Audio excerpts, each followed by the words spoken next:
Baik, halo semuanya, teman-teman dan juga Ibu Cici. Kami dari kelompok selanjutnya akan mempresentasikan tentang chapter 9, yaitu Reference Group and Communities, Opinion Leader, and Word of Mouth. Kami terdiri dari Antonio Russell, Antonius Ananto, Geo Adiatma, M. Akbar Fadilah, M. Farcan Febriananto, Rifki Dwianto, dan juga Hasan Murjaba. Baik, untuk yang pertama, saya akan menjelaskan mengenai the credibility and persuasive power of reference groups. Jadi reference group ini itu bisa menjadi sumber dari kredibilitas suatu barang, misalnya kita ingin mencari suatu barang ataupun makanan, dan juga si reference group ini juga dapat mempersuasi kita untuk membelinya atau menggunakannya. Nah, di sini dijelaskan bahwa grup referensi memiliki tingkat kredibilitas sumber yang tinggi yang didefinisikan sebagai dampak persuasif dari suatu sumber yang berasal dari keahlian yang dirasakan, dapat dipercaya dan dapat dipercaya. Ketika sumber komunikasi tentang suatu produk dihormati dan dipikirkan dengan baik oleh audiens yang dituju, pesannya lebih mungkin untuk dipercaya.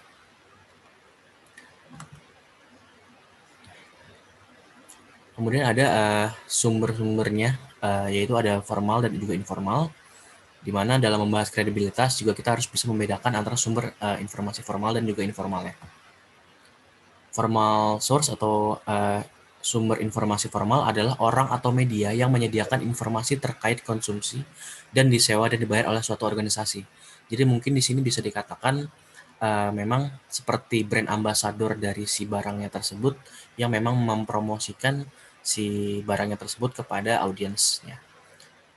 Kemudian yang kedua ada informal source, yaitu orang yang dikenal oleh penerima pesan atau kita secara pribadi, seperti orang tua atau teman yang memberikan informasi atau saran produk, atau individu yang ditemui dan dihormati secara online. Nah, ini misalnya jadi teman kita atau orang tua kita membeli suatu produk, lalu review dari mereka itu bagus, dan itu bisa mempengaruhi kita untuk membeli barang tersebut. Dan juga mungkin di sini untuk yang formal source juga itu si brand itu dapat membayar influencer kalau zaman sekarang untuk mempengaruhi audiensnya. Dan jika ada seseorang di sosial media yang terkenal namun dia tidak dibayar oleh si brand tersebut untuk mempromosikan suatu produk atau mereka memang suka dengan produk tersebut, itu bisa menjadi informal source. Oke, selanjutnya ada types of influence. Di sini ada dua jenis pengaruh dari kelompok referensi, yaitu normative influence dan juga comparative influence. Di mana normative influence itu belajar dan mengadopsi norma, nilai, dan perilaku kelompok. Jadi kita berada di dalam kelompok tersebut. Contohnya kalau di buku dikatakan bahwa jika kita berada dalam suatu keluarga inti kita akan diajarkan pengaruh-pengaruh, misalnya membeli baju dengan harganya segini-segini. Untuk makan kisaran harganya segini-segini aja. Tidak di atas itu ataupun di bawah itu.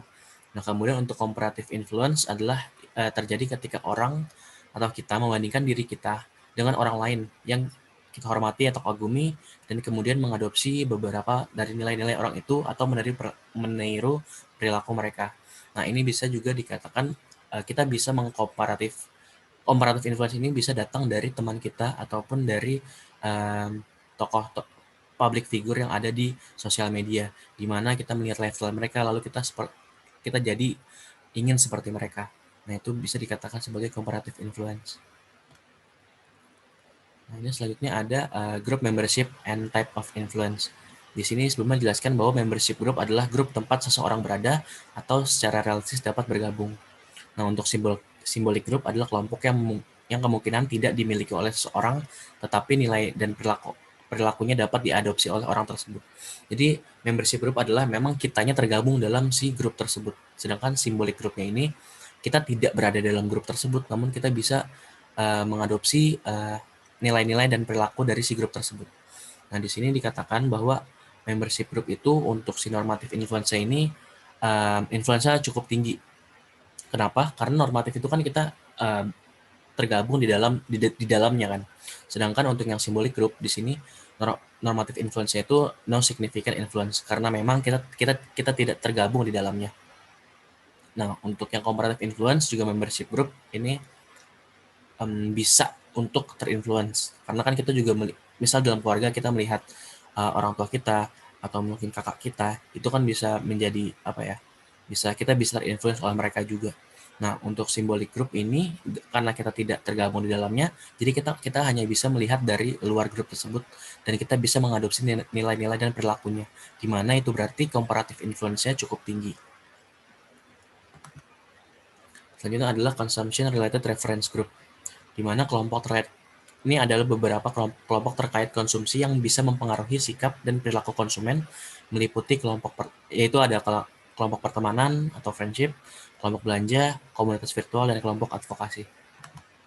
Yang pertama ada friendship atau friends dan fellow shoppers, yaitu sesama pembelanja. Untuk teman sendiri, ini kan teman adalah salah satu yang paling sering kita temui, dan kita tentu melihat banyak hal dari mereka. Nah, mereka juga mungkin memberikan rekomendasi-rekomendasi barang ataupun mungkin budaya atau lainnya atau lifestyle mungkin, dan kita bisa terpengaruh dari mereka sehingga mereka masuk ke dalam list ini gitu. Nah, untuk fellow shopper ini bisa datang juga dari teman kita. Misalnya ada kayak brand ataupun perusahaan yang menawarkan membership club yang memberikan rewards bagi orang-orang yang bisa ngajak temannya untuk gabung ke membership club itu sendiri. Nah, berarti kita sebagai orang yang diajak itu kan juga berarti terinfluence untuk misalnya gabung ke situ dan membeli barangnya. Nah, terus ada contoh lainnya itu adalah grup dari si fellow shopper ini atau grup belanja itu adalah berbagi pengalaman mengantri. Yang mungkin ketika kita mengantri, kita melihat kayak ada orang beli barang A, terus kita nggak beli barang A tersebut, mungkin kayak kita kepikiran untuk membeli barang-barang tersebut. Ya kurang lebih seperti itu untuk yang fellow shoppers. Oke, selanjutnya ada virtual communities and advocacy groups, di mana virtual communities ini tentu saja seperti namanya secara virtual dengan kemajuan teknologi. Sekarang kan di e-commerce ada beberapa fitur komentar dan beberapa aplikasi lainnya secara daring. Misalnya kayak disebut saja Zomato, yaitu aplikasi untuk rekomendasi makanan. Yang secara tidak langsung dengan kita membaca komentar-komentar atau rekomendasi orang di aplikasi dan kolom komentar tersebut, kita bisa terinfluence untuk membelinya atau malah sebaliknya. Kemudian ada advocacy groups, di mana tujuan dari kelompok advokasi yang berfokus pada konsumsi adalah membantu konsumen dalam mengambil keputusan dan mendukung hak konsumen.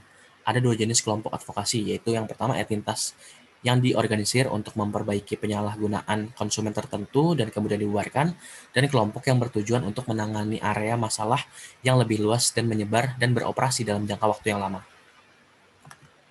Baik, itu saja dari saya. Untuk selanjutnya akan dijelaskan oleh teman saya. Terima kasih.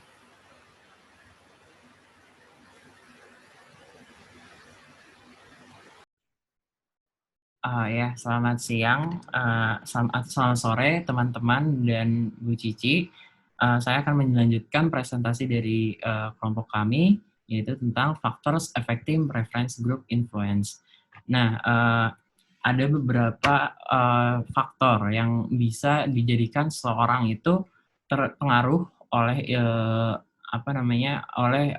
influence dari si reference group. Nah, biasanya itu berasal dari sosial, perilaku, atau beberapa tingkah laku dari seorang reference group ini. Nah, apabila dispesifikasikan, reference group ini biasanya terjadi oleh 4 faktor ini, yaitu conformity, group's power, product expertise, dan product conspicuousness. Nah, itu akan saya jelaskan di slide-slide berikutnya. Nah, yang pertama adalah conformity. Nah, conformity ini adalah atau suatu kecocokan ini biasanya seorang member dari influence group ini harus reference group ini biasanya harus memberikan anggota itu sadar bahwa mereka mempromosikan atau memberikan suatu informasi itu ada gitu. Terus yang kedua, reference group juga harus memberikan individu kesempatan untuk membandingkan pemikirannya sendiri dengan sikap dan perilaku kelompok yang sudah diberikan oleh seorang reference group. Yang ketiga juga reference group juga harus mempengaruhi seorang individu untuk mengadopsi sikap dan perilaku yang sesuai dengan norma kelompok. Nah, di sini mungkin supaya tidak bingung, saya akan memberikan contoh dari iklan yang diterbitkan oleh Mad tentang Last Round with My Buddies. Nah, di situ di dalam iklan tersebut itu seorang pemuda menyetir dalam keadaan mabuk. Nah, di situ akhirnya ketika seorang pemuda itu kehilangan kendali dalam mabuk-mabukannya, mereka seorang pemuda itu akhirnya mengalami kecelakaan yang cukup parah dan akhirnya mengakibatkan kematian. Nah, di sini beberapa temannya ikut turut serta dalam pengangkutan mayatnya untuk ke pemakaman gitu. Nah, di sini si Matt ini memberikan informasi bahwa kita memang tidak boleh bermabuk-mabukan saat dalam keadaan menyetir gitu, karena akan bisa membahayakan nyawa kalian gitu. Jadi si Matt ini juga berusaha untuk seorang member dari reference group ini mengadopsi norma apa yang sudah diberikan oleh seorang reference group itu agar tidak ditiru oleh anggota-anggotanya gitu, karena itu juga bisa mengakibatkan kematian gitu. Tuh, di situ ada beberapa kecocokan lah mereka, dan akhirnya mereka tiru gitu. Yang kedua ada growth power. Nah, growth power. Nah, di sini kelompok referensi yang berbeda itu juga dapat mempengaruhi keyakinan, sikap, dan perilaku individu pada waktu yang berbeda atau dalam keadaan yang berbeda. Nah, maksudnya gimana? Nah, itu group power itu biasanya terjadi ketika seorang individu ini juga berada di dalam lingkungan yang memiliki grup yang lebih kekuasaan yang lebih besar gitu. Jadi seorang individu tersebut juga harus menyesuaikan dengan dengan power dari si grup yang lebih besar itu, kekuasaan yang lebih besar itu. Nah, sekedar contoh lagi, ketika seorang individu itu masuk ke dalam lingkungan yang memiliki power yang lebih besar dengan di sini contohnya adalah misalnya dengan berpakaian mahal, hypebeast gitu misalnya. Nah, di sini seorang individu cenderung akan mengikuti gaya hidup mereka agar bisa lebih diterima lah oleh grup power yang lebih besar gitu daripada si orang ini gitu. Nah, makanya cenderung si seorang individu ini mengikuti dan terpengaruh oleh si grup power ini gitu. Yang ketiga adalah product expertise atau keahlian produk. Nah, di sini individu yang mengalami pengalaman langsung dengan suatu produk atau layanan itu dapat dengan mudah memperoleh informasi rinci tentang hal itu. Nah, itu bisa kecil kemungkinannya mereka dipengaruhi oleh nasihat atau contoh dari orang lain atau dari reference group lain gitu. Sebaliknya dibandingkan orang yang memiliki sedikit atau tidak ada pengalaman dengan suatu barang dan tidak mempercayai iklan atau pesan dari iklan gitu, lebih cenderung mencari nasihat atau contoh dari reference group ini gitu. Nah, sebagai contoh, misalnya ketika seorang eksekutif muda atau orang yang ingin mengadakan rapat nih misalnya, dia akan cenderung mengajak klien-kliennya itu makan di tempat yang memang highly recommended dari misalnya dari suatu aplikasi seperti Zomato atau Traveloka yang memang memiliki rating yang sangat tinggi itu. Nah, dan mungkin juga seorang eksekutif muda ini juga memiliki pengalaman, oh pernah nih makan di sini gitu. Memang di sini emang makanannya enak dan restorannya pelayanannya juga bagus gitu. Nah, di situ cenderung si orang-orang ini tidak terpengaruh nih oleh reference group karena dia memang udah punya keahlian produknya itu, produk expertise-nya itu gitu. Nah, dibandingkan orang yang tidak tahu mau makan di mana atau tidak tahu restoran mana yang bagus atau tidak percaya dengan iklan, oh ternyata ini memang bagus restorannya, itu cenderung mendengarkan contoh dari nasihat atau contoh dari reference grupnya itu gitu. Jadi ketika dia kebingungan untuk makan di mana, dia akan tanya temannya, kalau friend gitu kayak makan di mana gitu. Nah, mereka cenderung mengikuti pesan atau nasihat dari orang reference group atau orang lain itu gitu. Yang selanjutnya ada produk conspicuousness atau produk yang mencolok atau menonjol. Nah, produk yang mencolok adalah produk yang menonjol dan diperhatikan oleh orang lain, orang banyak, dengan memperhatikan juga reaksi orang lain yang relevan gitu. Nah, di sini biasanya saya kasih contoh yaitu Rolex, jam tangan Rolex itu dia marketingnya itu memang mengincar kepada pasar-pasar yang untuk emang untuk mentargetkan produk ini mencolok gitu dengan harganya yang tinggi, dengan juga banyak orang yang berpengaruh memakai jam tersebut dan berkualitas tinggi juga. Nah, Rolex ini cenderung ingin mendapatkan perhatian dari beberapa orang yang banyak gitu. Jadi sehingga reference group ini yang memang selalu mencari produk yang mencolok dan apa yang terjadi di masyarakat sekitarnya itu dia cenderung mengikuti reference group tersebut gitu. Sekian presentasi dari saya. Assalamualaikum warahmatullahi wabarakatuh. Yuk. Ya, berikutnya adalah endorsers and spokesperson. Jadi, jika kita ingin membahas mengenai endorsers ataupun spokesperson, tentu hal yang penting untuk dibahas adalah mengenai kredibilitas sumber.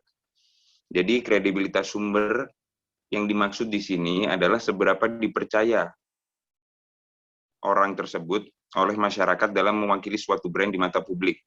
Pelaku endorsement atau spokesperson ini bisa seorang artis, model, atlet, dan lain-lain.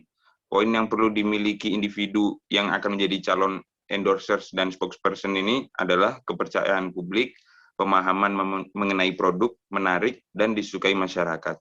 Jadi, pihak perusahaan harus memastikan bahwa orang yang akan dijadikan tokoh endorsement dan spokesperson ini memiliki poin-poin tersebut, karena keyakinan masyarakat terhadap tokoh endorsement dan spokesperson ini menjadi kunci kesuksesan dalam metode ini. Next. Ya, berikutnya faktor pendukung keefektifan endorsers dan spokesperson. Jadi yang pertama ada sinergi atau kecocokan dari produk dan tokoh endorse dan spokesperson.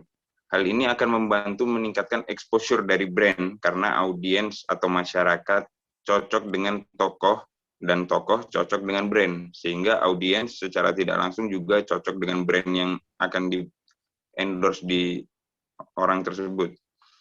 Kemudian kedua, tokoh endorsement atau spokesperson memiliki demografi yang mirip dengan target pasar atau audiens. Jadi tokoh endorsement dengan jenis kelamin tertentu atau umur tertentu akan membantu jika memang sama dengan target pasar. Kemudian yang tiga adalah tokoh yang dipercaya lebih baik daripada yang terkenal.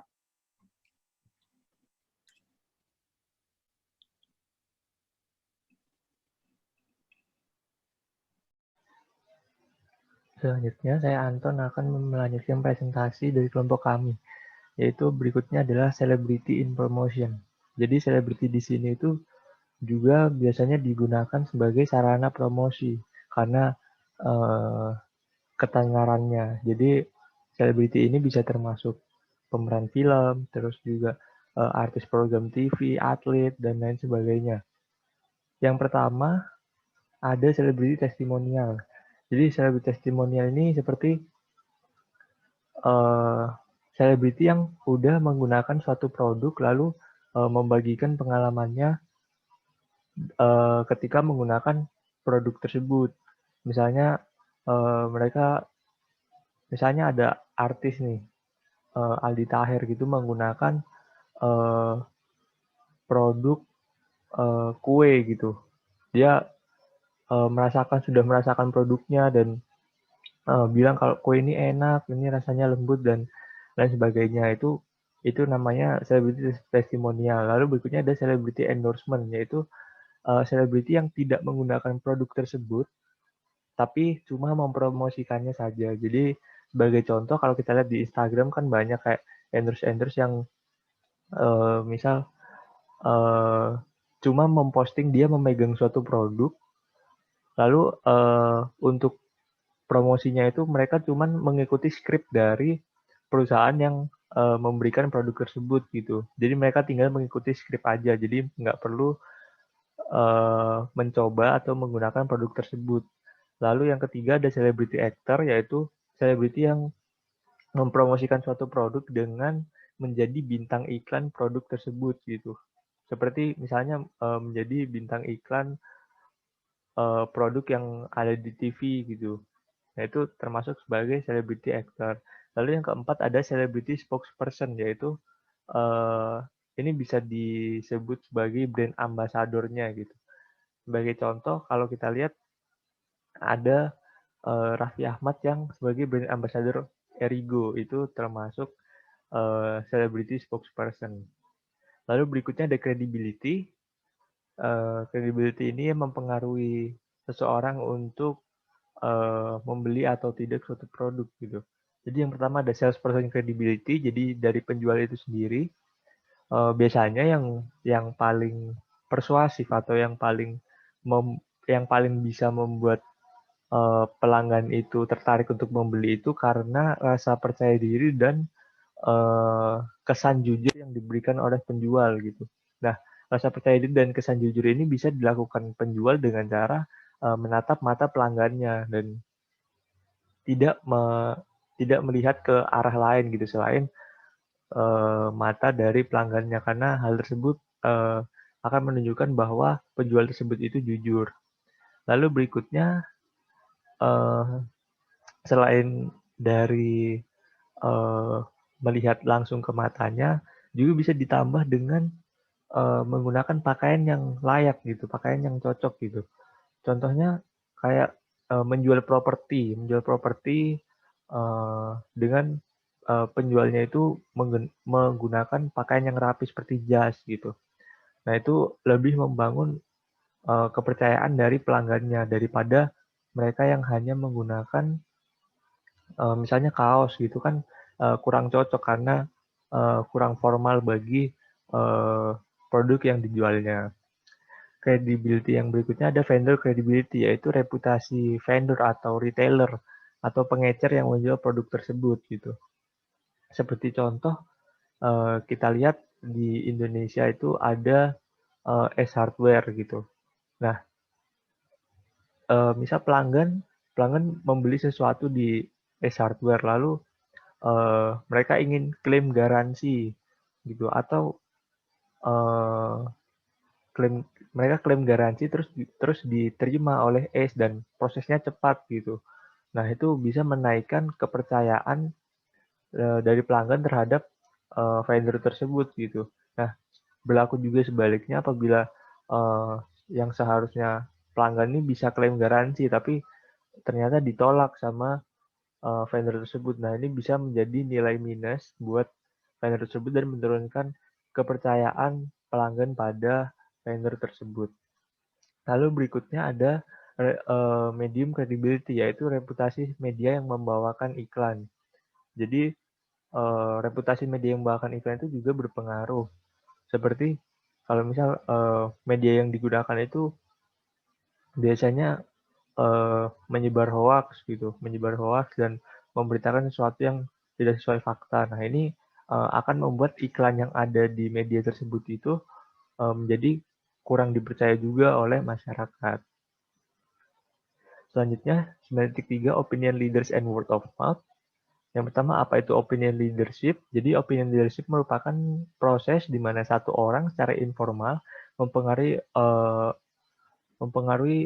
orang lain yang mungkin merupakan pencari atau penerima opini. Jadi, satu orang yang mempengaruhi orang lain secara informal ini biasanya disebut opinion leader. Dan juga pencari atau penerima opini biasanya disebut opinion seeker atau opinion receiver. Jadi, pengaruh di antara dua orang atau lebih ini bukan karena mereka penjual komersial, tapi karena memang si opinion leader ini ingin membagikan pengalamannya kepada pencari opini tersebut.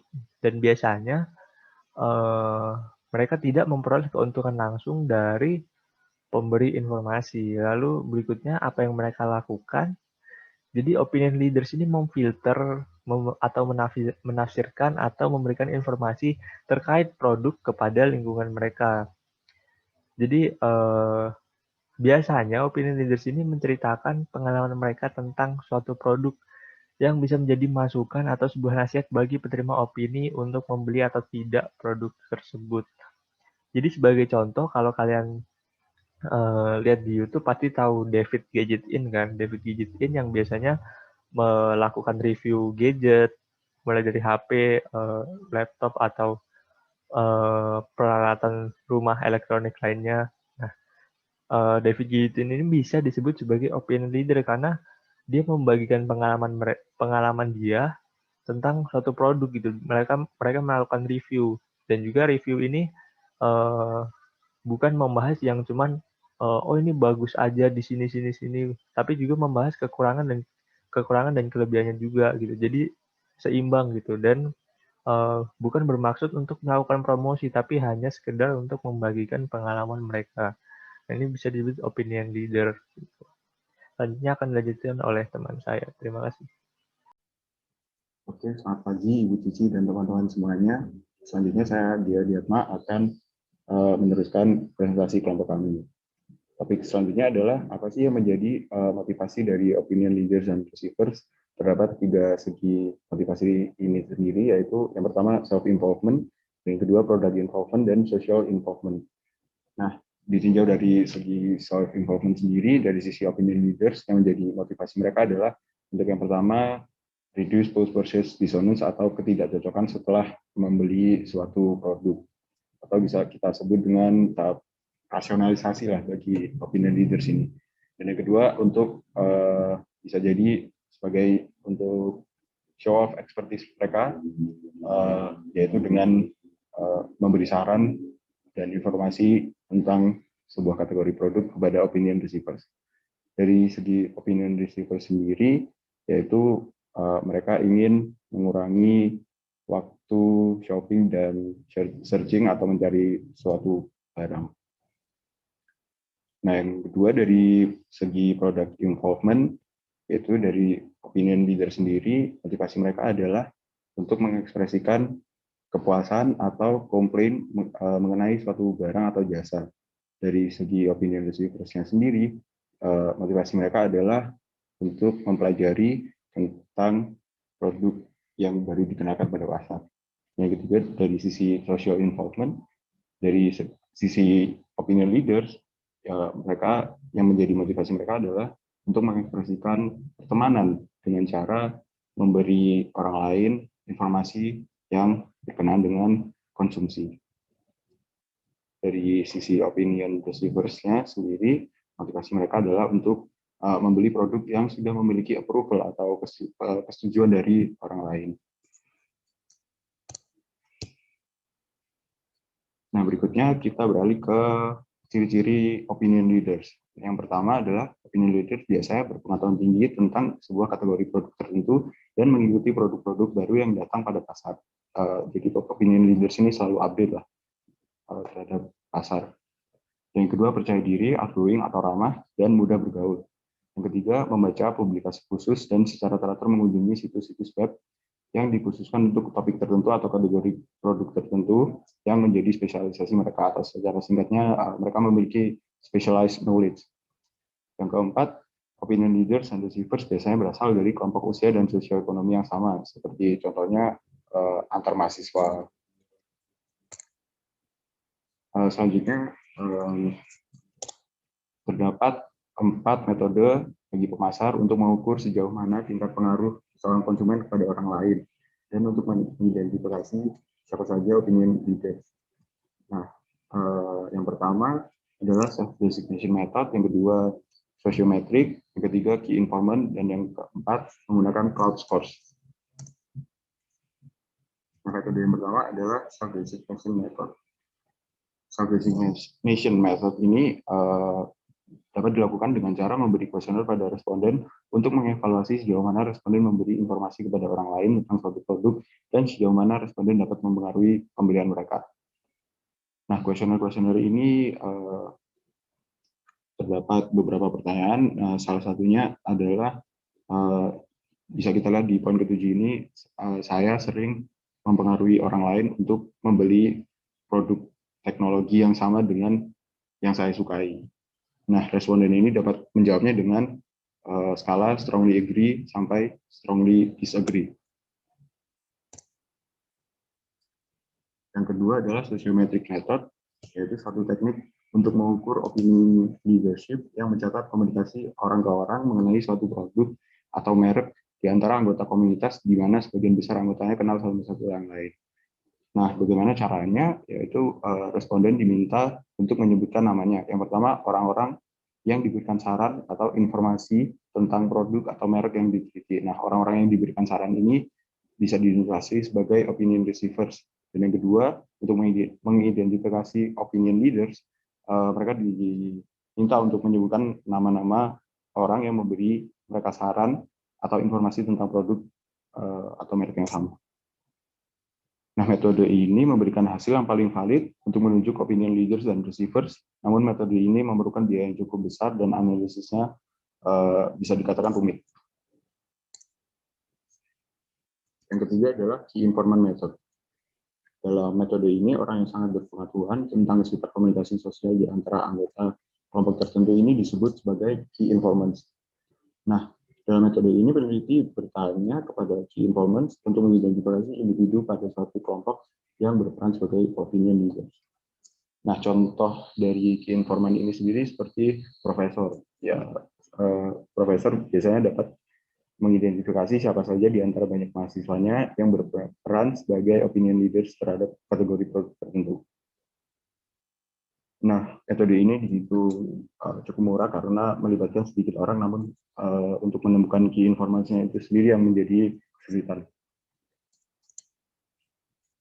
Dan metode terakhir adalah cloud score untuk mengukur online influence.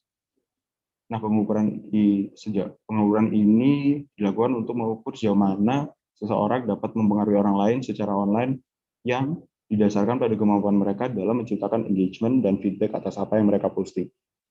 Nah, misalkan seseorang mendatangi restoran dan memposting ulasan serta menimbulkan respon dari orang lain, maka orang tersebut akan mengakumulasi cloud points. Seperti yang biasa dilakukan oleh selebgram misalnya, mereka mendatangi suatu tempat wisata, mereka review di story Instagram mereka, dan banyak yang merespon dengan motivasi story atau dan sebagainya. Nah, skala cloud ini dihitung dari 0 sampai 100 dan memiliki rata-rata 40. Nah, semakin tinggi kemampuan seseorang menciptakan banyak like, share, retweet, atau social actions lain, semakin tinggi cloud score ini.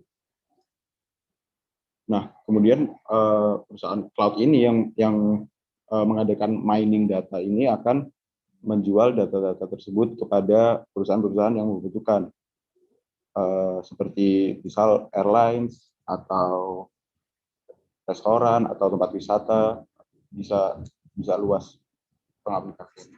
Oke, selanjutnya akan dilanjutkan oleh teman saya.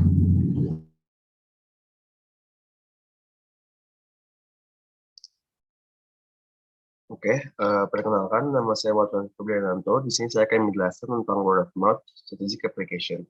Nah, seperti kita ketahui, word of mouth itu adalah salah satu cara dari marketing di mana kita memperkenalkan produk itu melalui teknik dari mulut ke mulut, atau misalnya ya dari anggapan orang ke orang lainnya. Dan di sini saya akan menjelaskan tentang cara-caranya, khususnya di era sekarang, yaitu di era industri 4.0, di mana semua menggunakan digital, dan saya akan menjelaskan beberapa cara-caranya. Oke, yang pertama ada social network. Jadi social network ini adalah sebuah komunitas virtual di mana orang itu dapat membagikan informasi tentang diri mereka kepada orang lain yang memiliki minat yang sama. Nah, contoh jaringan sosial itu adalah Facebook. Yang sering dipakai itu ada Facebook, YouTube, Instagram, sama Twitter. Nah, jadi kan di sosial media ini kayak mereka tuh bebas untuk nge-post apa aja. Mereka bebas untuk mempublikasikan apa aja sesuai bidang-bidang mereka atau sesuai kesukaan mereka. Nah, jadi ketika mereka mereview tentang produk tertentu, terus kayak misalnya mereka bilang, ini produk ini bagus nih, atau misalnya produk ini ternyata jelek, atau misalnya kurang bagus. Nah, itu tuh berarti kan semua followers mereka atau semua yang mengikuti mereka tuh kan pasti lihat post mereka, terus kayak langsung beranggapan, oh, kata si ini tuh produknya ini gini-gini loh, kata si ini produknya gini-gini loh. Nah, seperti itu. Jadi mungkin ini adalah salah satu teknik yang paling sering di era sekarang, karena teknik ini merupakan teknik yang dapat dibilang mudah dan juga sangat berpengaruh. Nah, terus tapi ada 3 dimensi juga dalam social network ini, yaitu ada tie strength, ada similarity, sama source credibility. Nah, jadi yang tie strength ini yang pertama adalah, jadi kita melihat yaitu tingkat kedekatan kita dan jumlah kontak antara pencari informasi, yaitu misalnya kita dengan sumber informasinya. Nah, jadi kan kalau misalnya saya bisa kasih contoh, mungkin kita misalnya kita sangat suka di bidang fashion, kita sangat suka baju atau misalnya celana atau ya pokoknya dan sebagainya di bidang fashion. Terus misalnya ada teman dekat kita kayak yang ngepost nih tentang apa namanya, baju ini bagus loh, atau misalnya toko ini trusted loh, tokonya bagus gitu-gitu. Terus kayak karena dia teman dekat kita, ya maksudnya kita pasti lebih percaya dong. Terus kayak kita kan lebih tahu dia gimana, terus kayak kita bisa percaya juga. Ataupun kita bisa langsung nanya secara personal ke mereka gitu. Jadi test rank ini cukup mempengaruhi. Terus jumlah kontak itu yang dimaksud adalah jumlah followers-nya. Kalau misalnya jumlah followers-nya banyak ataupun sedikit, kalau misalnya banyak kan berarti kan kayak ya berarti dia mungkin dapat lebih dipercaya atau gimana gitu. Sedangkan kalau misalnya kurang kan, kalau misalnya sedikit tuh lebih kurang aja. Terus yang kedua ada similarity, yaitu kesamaan antara anggota grup dalam hal demografik dan gaya hidup. Oke, mungkin saya bisa kasih contoh tadi lagi, misalnya di bidang fashion lagi, misal kayak kita nih, kita punya satu idol atau kita punya satu idola kita, kayak gaya hidup kita tuh misalnya kita sama gaya hidup dia itu sama gitu. Terus ya mungkin seperti tadi lagi kayak misalnya dia ngasih tahu tentang sesuatu gitu. Terus ya kita pasti karena kita merasa gaya hidup kita sama dengan mereka, pasti kayak oh berarti kayaknya ini bakal cocok juga di saya gitu. Ya jadi gitu seperti itu. Terus yang ketiga itu ada source credibility, yaitu ada persepsi si pencari informasi terhadap keahlian sumber informasi. Mungkin yang salah satu yang paling penting, yang paling utama juga, kalau misalnya kita melihat sesuatu, jadi kita melihat juga kredibilitasnya, apakah info ini benar atau enggak. Nah, tapi kan kalau misalnya kita punya persepsi bahwa misalnya kayak, mungkin kalau misalnya saya kaitin dengan fashion tadi, misal kayak ada nih salah satu fashion icon di Indonesia, ataupun mungkin di dunia, kayak dia ngepost tentang sesuatu tadi itu, kayak misalnya dia kayak tadi yang ngasih tahu tentang baju tertentu atau misalnya brand tertentu atau toko tertentu. Terus, nah karena persepsi kita terhadap dia tuh tinggi karena oh dia tuh salah satu petinggi fashion di Indonesia loh, bla bla bla bla. Terus kayak berarti kan ya semua konten atau semua ucapan dia tuh kredibilitasnya cukup tinggi lah. Jadi kita bakal langsung percaya terhadap apa yang dia bilang seperti itu. Nah untuk selanjutnya ada brand communities. Dan communities adalah sebuah komunitas yang terspesialisasi dan secara non-geografik terbentuk sebagai dasar atas kecintaan terhadap suatu produk atau merek. Nah, mungkin di sini saya ambil contohnya sebagai salah satu contohnya yaitu komunitas motor Harley Davidson. Nah, ini kan kayak komunitas motor Harley Davidson ini nggak memandang geografik ya, nggak memandang kayak dari Amerika atau misalnya dari Indonesia, tapi kayak satu dunia tuh kita pasti di tiap negara ada komunitas motor Harley Davidson-nya, karena hal ini didasarkan karena kecintaan mereka terhadap produknya itu. Terus nanti ya di dalam komunitas tersebut yang mereka saling ngomong gitu kan pasti tentang motor Harley gitu. Jadi salah satu caranya adalah dengan membuat brand community ini. Terus yang ketiga ada weblogs. Weblogs ini adalah sebuah media diskusi atau situs informasi yang dipublikasikan di internet dan terdiri dari entry atau postingan tertentu. Jadi ya mungkin kan kita pasti ya tahu blogs lah, misal kayak orang ngepost sesuatu tentang apa di blog mereka kan, karena itu suka-suka mereka kan. Nah, kalau misal weblogsnya juga sebenarnya seperti itu. Jadi misal ada orang yang mempublikasikan tentang suatu brand atau suatu produk yang dia gunakan. Misal kayak tapi ini nggak semuanya harus bagus ya. Misal kayak dia ngasih review jelek juga. Misal dia kayak ngasih review apa bla ternyata produknya itu jelek nih, cuma 3 hari dipakai langsung rusak. Terus kayak dia curhat, kita tuh melalui blogsnya dia. Terus kan berarti kan orang yang baca tuh kayak oh ya. Soalnya tuh selama yang saya baca, sejauh yang saya baca, terkadang itu review negatif itu lebih berpengaruh dibanding review positif. Karena orang tuh pasti ngelihat kayak ini sebenarnya produknya jeleknya apa sih? Sebenarnya oke lah kalau misalnya bagusnya kita juga pasti cari tahu juga, tapi orang tuh mungkin bakal lebih percaya, bakal lebih gimana ya, bakal lebih mencari tahu tuh tentang tentang review jeleknya gitu dari sebuah produk seperti itu. Nah, jadi ini juga ada materi tentang stimulating WOM atau bagaimana cara kita untuk meningkatkan word of mouth-nya itu. Yaitu yang pertama, yaitu kita dapat memberikan sampel gratis dan meminta pendapat. Nah, ini mungkin contoh simpelnya.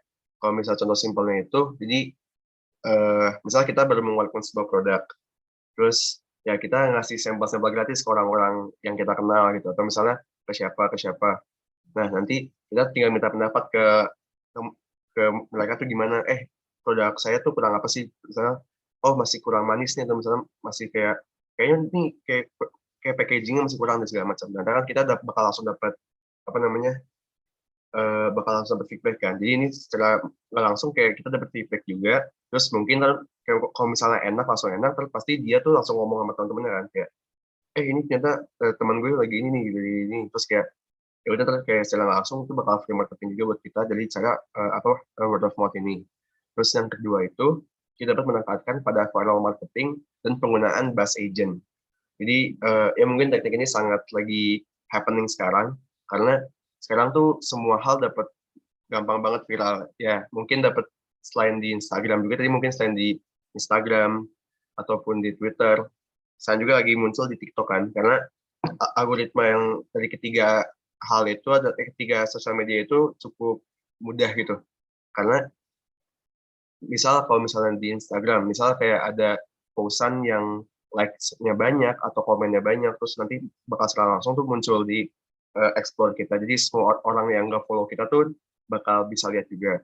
Kalau misalnya di ya mungkin di YouTube juga sama seperti itu, bakal muncul di explore YouTube-nya, jadi orang-orang dapat langsung viral terus dapat lihat gitu. Terus kalau misalnya di TikTok juga, misal kalau misalnya likes-nya banyak, komennya banyak, terus kayak viral gitu, cepat viral, itu kan berarti viral marketing tuh bakal langsung dilihat semua orang banyak gitu kan. Gak cuma orang yang emang nge-follow sosial media kita doang. Terus yang kedua juga ada penggunaan buzz agent. Buzz agent adalah orang yang bertugas untuk ngebuzz tuh dalam artian mempromosikan produk kita. Jadi ya atau mungkin istilahnya buzzer lah. Jadi dia kita misalnya kita sebagai pihak si tokonya, misalnya kayak kita membayar buzz agent ini untuk menggunakan produk kita. Misalnya kayak dia dapat melakukan review nih, dia bisa melakukan review kayak dapat kiriman barang ini, terus kayak bagus segala macam bla bla bla bla, terus kayak misalnya atau kayak dia tuh terus-terusan pakai barang itu, jadi orang yang nge-follow dia, misalnya kan dia ini adalah, biasanya buzz agent ini adalah sebuah selebgram atau orang yang terkenal gitu. Nah, jadi kalau misalnya dia pakai terus-terusan, berarti kan nanti kan bakal dia post di sosial medianya kan. Terus nanti secara langsung orang-orang yang ngikutin juga bakal langsung melihat ke produk kita gitu. Nah, jadi seperti itu. Materi dari saya sekian, selanjutnya akan dijelaskan oleh Gio. Terima kasih.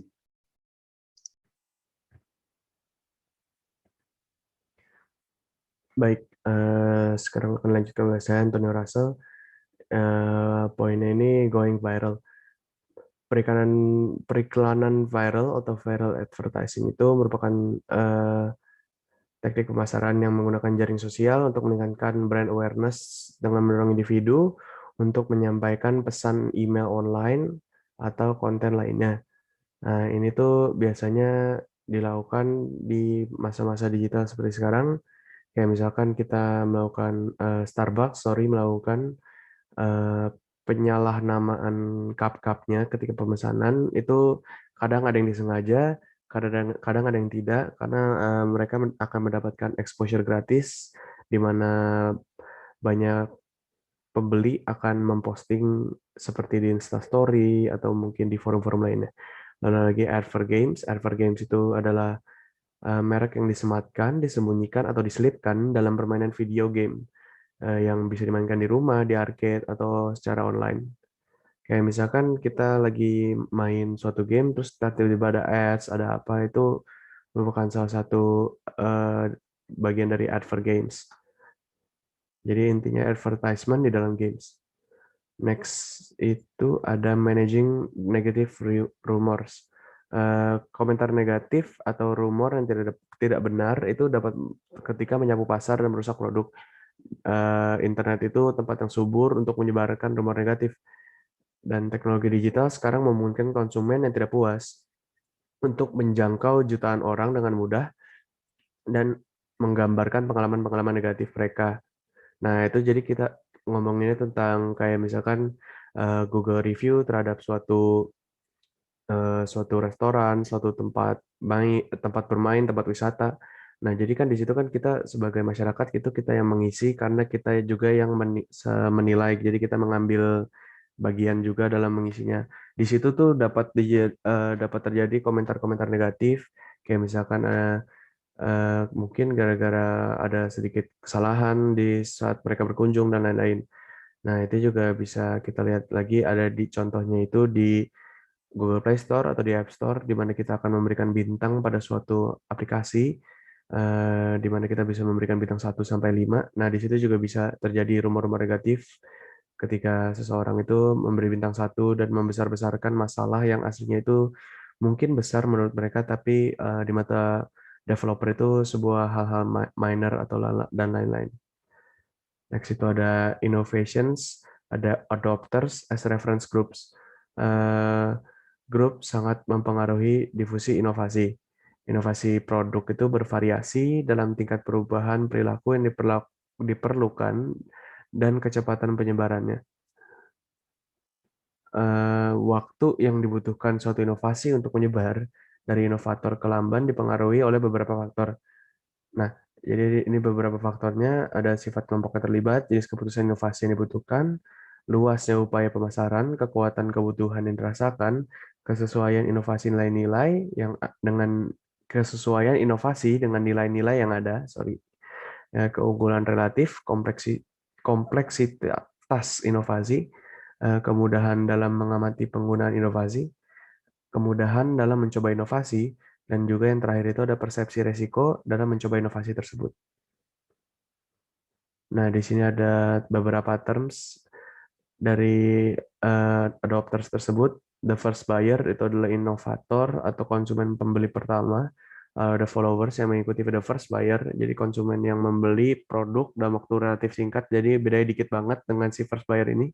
Terus the somewhat risk averse, mayoritas awal itu terdiri dari konsumen yang membeli inovasi setelah mengadopsi awal melakukannya. Jadi segmen ini tuh lebih besar dibandingin si first buyer dicampur the followers. Lalu ada the highly risk averse.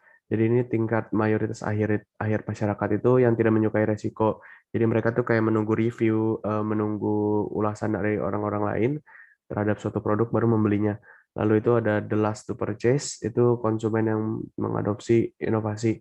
Jadi dia ini benar-benar orang terakhir, kayak setelah semua review, setelah semua menggunakan, baru dia membeli. Lalu yang terakhir itu the non-adopters. The non-adopters itu maksudnya mereka yang tidak membeli suatu produk itu. Sekian presentasi dari saya. Terima kasih.